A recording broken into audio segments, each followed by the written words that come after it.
Hello, everybody. Guess what I discovered? What? You left some coffee in the coffee pot. Yes, I did. Thank you. Okay. Now, a dear friend of ours, Atlantis, had a question. Now, I know we did a video last weekend, I believe, where we were covering some things about the new blood card, the new medical directive, and all of this. And we've had several questions too also, you know. But Atlantis came back with a question, and it's like, can these files be legally held by the congregation and then emailed up to 4 years after you give them these copies? So it brought up an interesting point. So I immediately thought of the HIPAA. Now, I don't know, about other countries, but here in the United States, it's HIPAA, Health Information Privacy Act. And I'm just going to read a paragraph here from their website. And this is www.hhs.gov, HIPAA, H-I-P-A-A, Health Information Privacy. Now, under the Health Information Privacy Enforcement Highlights, this is what it says. The HIPAA security rule establishes national standards for the security of electronic protected health information. The security rule specifies a series of administrative, technical, and physical security safeguards for covered entities. Now, their covered entities are healthcare agencies, medical professionals, and health insurance companies, ones like that. Those are your professional covered entities and their business associates to assure the integrity, availability, and confidentiality of electronic protected health information. Compliance with the security rule was required as of April 20, 2005. The authority to administer and enforce the security rule was transferred to OCR on July 27, 2009. Now, it's interesting. Now, want to mention that we have a letter here that was written by a circuit overseer. And we obtained it from an elder. Now, we will not be able to release the one that has the letterhead or his signature. And the reason for this is because it's too specific. Yeah, it's very specific. Because it contains which circuit and their address, and then the name of the circuit overseer at the bottom. Now, we've redacted this. Now, unfortunately, if anyone wants this, they will have to get a copy that we have done where we've actually cut the letterhead off and the signature, because it's too specific. It's too specific, and we have to protect our sources no matter what. Yep. And Mike and I are sworn to do that. We will protect them at, our detriment. Yeah. So, these sources need to be protected because of them, getting this information out. And the circuit overseer's letter is it's about the Simplified Advanced Decision document. Dear brothers, the April 1st, 2016 letter to all congregations opens with this sentence. Our advanced decision to refuse specified medical treatment document serves as a protection against forced blood transfusions in the case of a medical emergency. The governing body is hereby refocusing our attention on the main issue, preventing a forced blood transfusion in a medical emergency. Now, I know we've covered this last week, but we want to cover some of this again. You will notice that the letter to be read to the congregation does not mention blood derivatives, fractions, or other procedures such as cell salvage, so it is not necessary for elders to ask publishers to express these preferences on the simplified ADD. However, if asked, and it's italics and it's underlined, if asked, the elders may assist publishers by referring them to the November 2006 Our Kingdom Ministry insert. Now, we know for a fact that unless the family asks them if blood fractions and stuff are allowed, they will not volunteer this information. They won't volunteer it. Yeah. So does that go right in line with making sure the human sacrifice is carried out? Yeah. Absolutely. Yeah. It is interesting to note that these guidelines for supporting those with medical needs, the S-139, ask that particular attention should be given to the elderly ones and that family members keep older copies of the ADD. Now, in that letter that we covered last week, it also mentioned pregnant women. Right. Okay, now I'm going to skip down through some of this. It has been observed that ADDs in some congregation files held by the secretary are poorly maintained, not in alphabetical order, and include outdated copies, apart from those needed to be retained for the elderly. Remember that ADDs are for emergency situations. Therefore, if the elders are contacted to provide the congregation's copy of an ADD, what type of filing system would best allow you to locate it urgently and scan a readable copy to a medical professional? Witness patients are transfused because an ADD cannot be located. And then down below here it says perhaps using an ADZ filing system to expedite its location and so that it can be kept neat, clean, and legible for scanning and emailing for up to 4 years, after which a new copy should be completed. It is also essential that when the secretary is away from his congregation, this file should be given to another elder to care for until his return. Now you all may be wondering, why are we covering this again? Because, you know, this is a very valid question about this HIPAA. Because I was just at the dentist a couple of weeks ago, and I had to sign a HIPAA release form so that they could send this to my insurance company. And so it's like, wait a tick. So here's Watchtower having these files of your health records, ADDs, on file without written permission from HIPAA to translate or to email this information to someone else, because the question becomes, is Watchtower a legalized healthcare provider? Hell no. Yeah. And the thing is Jehovah's Witnesses, I want you to realize, you may think this is not a big deal, but on this, you know, the medical directive that you're supposed to fill out, you know, it does have private medical information on here that you may not want everybody to know. You know, I'm one of Jehovah's Witnesses with firm religious convictions, no blood transfusions. Well, what if you put on here that you would allow certain blood procedures or certain medical procedures? You know, does that mean now if an elder has an issue with that, you're going to be hauled in the back room? Yeah. And then down here, number 5, regarding other health care and welfare instructions. So if you have something private on here, do you really want everybody knowing? And this is a violation of the HIPAA. Yeah, exactly. You know, and these guys have got them in their files, getting ready to email them to whomever they feel should have the information, not you. We actually talked to a doctor last night because we're friends with her, and we went there for a treatment. Chiropractor, well, actually she's a naturopathic, but she was saying that you are allowed to give your medical records to anyone whom you choose, but you seriously want to stop and think who has access to these records. Are they going to be sharing it with whoever they want? Is it going to be sent to headquarters? And she said, you know, this becomes a very legal entanglement. Yeah. Because of the HIPAA law in this country.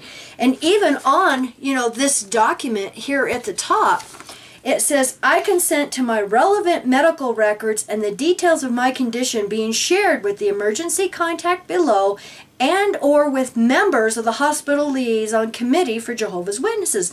Which means anybody comes in and says, I'm with the hospital liaison, you can share your records. But the thing is this needs to be a signed HIPAA release form, not just a signature here at the top of your ADD. Well, but the question becomes, according to this letter from the circuit overseer, who's supposed to keep these all in order and up to date and everything? Whose responsibility? The secretary. So the question becomes, Jehovah's Witnesses, is every one of the secretaries that are in your congregations throughout the world part of the hospital liaison committees? I think not. So they have no business looking at these files.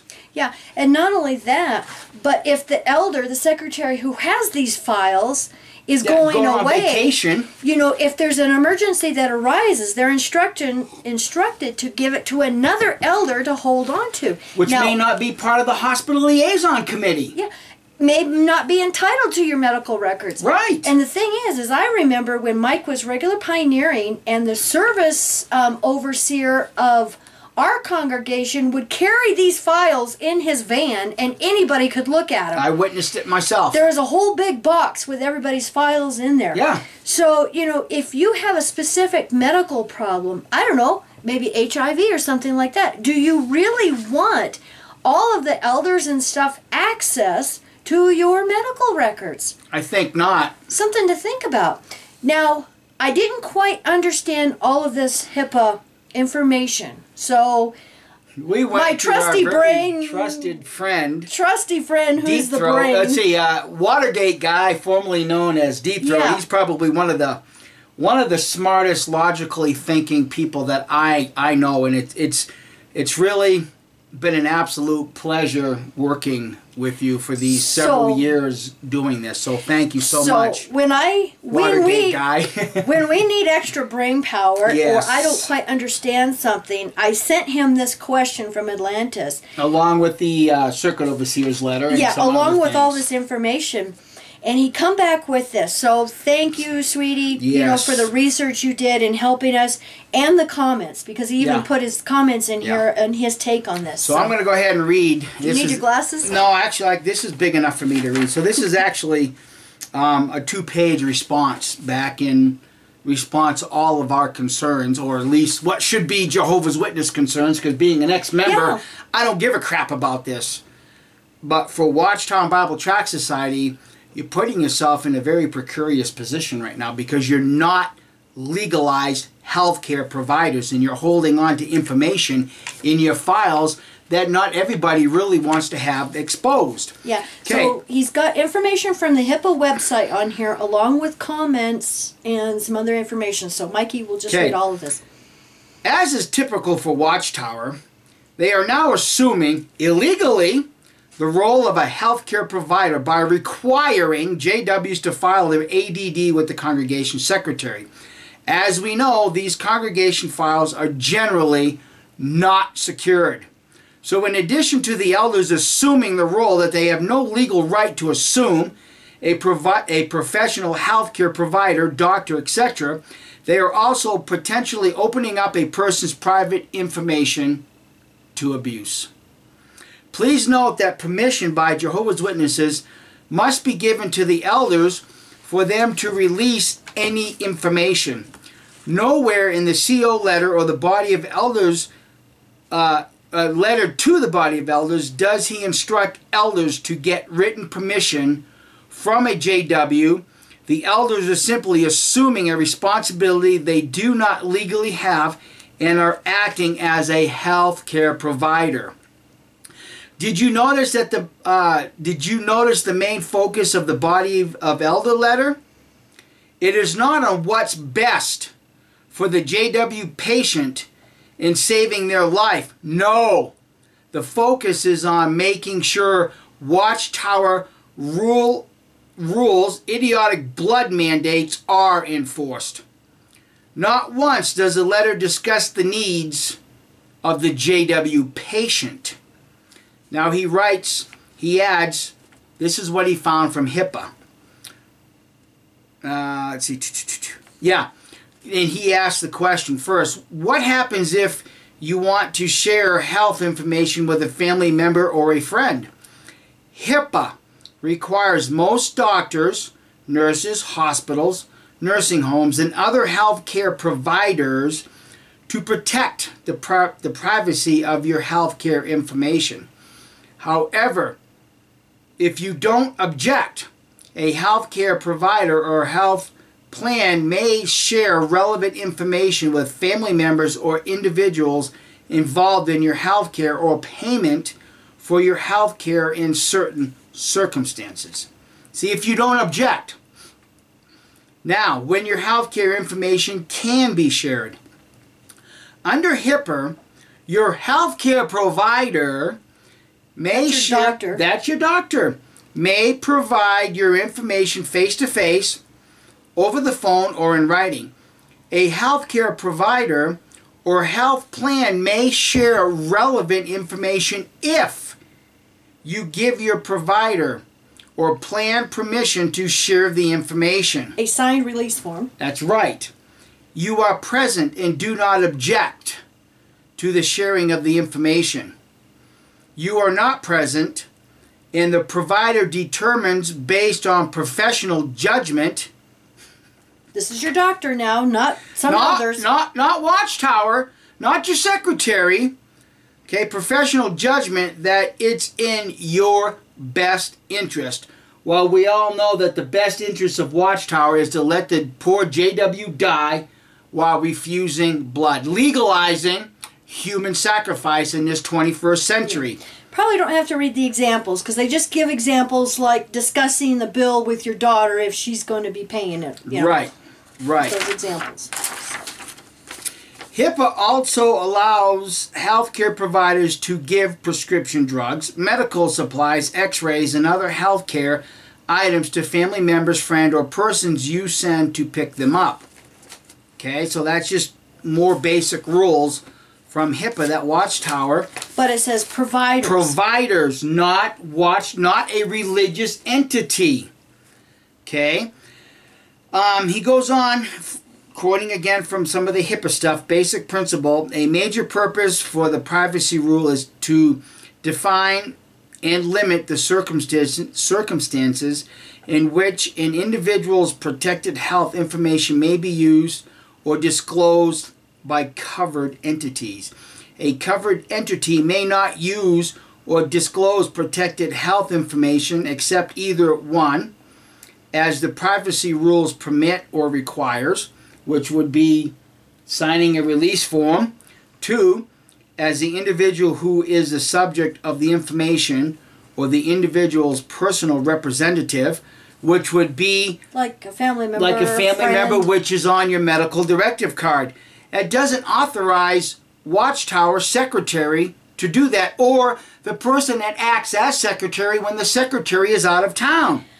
See, and it needs to be authorized in writing. Yeah. See, now, note. Now, this is a note from Deep Throat. Elders, the congregation, and Watchtower are not covered entities under HIPAA guidelines. Therefore, they have no legal right to retain JW records, ADD, or act as healthcare professionals. This is legal as hell, Watchtower. Illegal. Illegal. And now you're getting exposed again for your nonsense.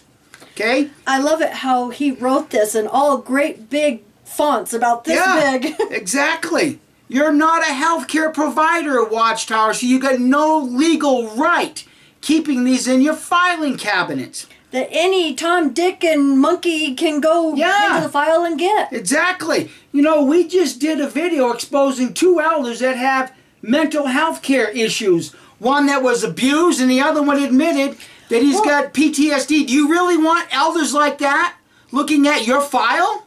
Well, I was going to say, let's say this elder that admitted he has PTSD, what if he writes that on his ADD so it's filed with the congregation?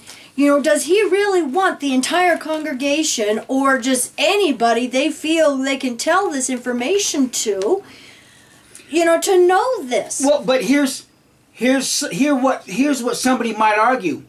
But the rank and file members don't go into that filing cabinet and read that. But at some point, a rank and file man might become an elder. And now he has access to that information. What if that rank and file member at some time along the way had some issue with this elder with a PTSD and these guys butt heads? Now what if this elder with the PTSD happens to be out of town when the circuit overseer comes by, and the circuit overseer says, well, do you brothers have any recommendations for, you know, somebody to be recommended as an elder? And they recommend the guy that you've been butting heads with, and they all agree that he should be an elder. And now he's got access to that information without you objecting to it because you're out of town during a circuit overseer's visit. Well, I got another question. What if one of these elders who is taking care of this file is a pedophile and he's found out and he's removed as an elder, but he still knows what's in all these files? He still knows what's there. Yeah. Or had access to them. I mean, it doesn't even have to be a pedophile. Just some jerk of an elder, you know, that has a big mouth, and we know they tell their wives everything. Yeah. So finishing with Deep Throat here, he says, HIPAA rules apply to health care providers. In my opinion, Capital. Yep, in my opinion, Watchtower is traveling a slippery slope, and I'm sure, as has happened in other areas, they will soon find themselves in legal hot water. It is yet another example of Watchtower's delusional hubris, yeah, thank you, where they feel I won't even begin to go with that. A frigging janitor is qualified to handle medical situations for another person. Idiots. Yeah. That's nothing wrong with being a professional janitor or window washer, but the problem is these men do not qualify to be spiritual leaders because they've never gone to any rabbinical schools or have any formal training outside of what Watchtower teaches and trains, but yet they don't need that training because as elders, they just sit there in these rooms and do exactly what Watchtower tells them to do without thinking for themselves and questioning, hey, wait a minute, guys, there's something wrong with this whole situation because HIPAA says that we have to have release forms to pass this information on since we're not a legalized healthcare provider. So we cannot, see, they won't sit and think. They'll just do what Watchtower says, and this is why they're going to fall flat on their faces. And get sued again. Excuse me. And that's why Watchtower has now taken steps to update their medical directive cards because they got sued and now they're trying to maintain a race that's ahead of everybody else. But now, guess what, Watchtower? With this HIPAA thing and what you're trying to do, you're getting thrown right back into the mud. So you just keep trying to climb out of that mud hole, and we're going to just keep stomping your asses right back in the mud. Well, I was going to say, I think that's why, because, you know, we know that non-JW family members are now getting into this fight, and they're suing hospitals, and hospitals are going to start refusing, you know, to treat witnesses. Exactly. But I want to go back to this April 1st Elders letter. Now, what I'm going to do is I'm going to put most of this information on our website, and I'm going to have to redact, you know, some of the pertinent, more close to home information, but I will have all of this on there, plus links to the HIPAA and all of that. But I wanted to mention that in this Elders letter, it says, as a reminder, you should provide copies of your completed ADD to one, those who served as your witnesses. These are your two witnesses that are on your ADD or blood card. So you have to give a copy to them. They want you to give a copy to your general practitioner, your doctor, and your congregation secretary.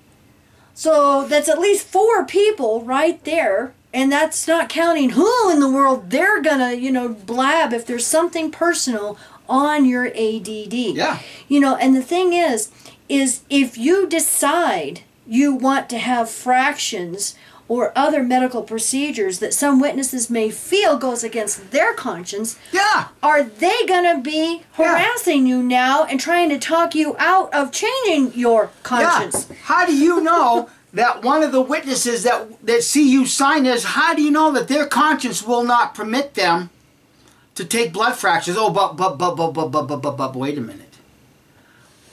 If asked. If asked. So here again, you've got a whole ball of wax here, Jehovah's Witnesses, that's literally going to melt right through your hands because you don't recognize one important thing. The Watchtower Bible Tract Society and your local Kingdom Halls are not health care providers. Yeah. And I know some of you may be saying, oh, so what? You know, what's the big deal? But the thing is do you really want them having access to this? And especially when we know their only goal in this is to make sure you don't get any blood. Yeah. That's what their goal is in all of this. To make sure that you die faithful. Yeah. So, you know, if you allow fractions, how do you know that if you are not unconscious and one of your witnesses or the hospital liaison is going to come in here and say no blood? Yeah. You know, do you really want to put that much power into their hands? Yeah, I mean, really, doesn't that become like a magic practicing priest? Absolutely. Well, not only that, but it's highly illegal against the HIPAA. Yeah. So, thank you for listening. And like I said, just give me the rest of the day to get all this information up on our website. And then we'll have, you know, the PDFs and links. And like I said, I just need to redact some of the personal information, you know, because we do not want to expose what circuit this was in and, you know, the circuit overseer's name, because that would get down too specific. Yeah. And Mike and I will protect our sources no matter what. So if anybody has an issue with that, sorry. Tough. That's just the way things have to be, because we are going to protect them. So anyway, thank you for watching, and I you guys still all have coffee left. and you all take care. Bye.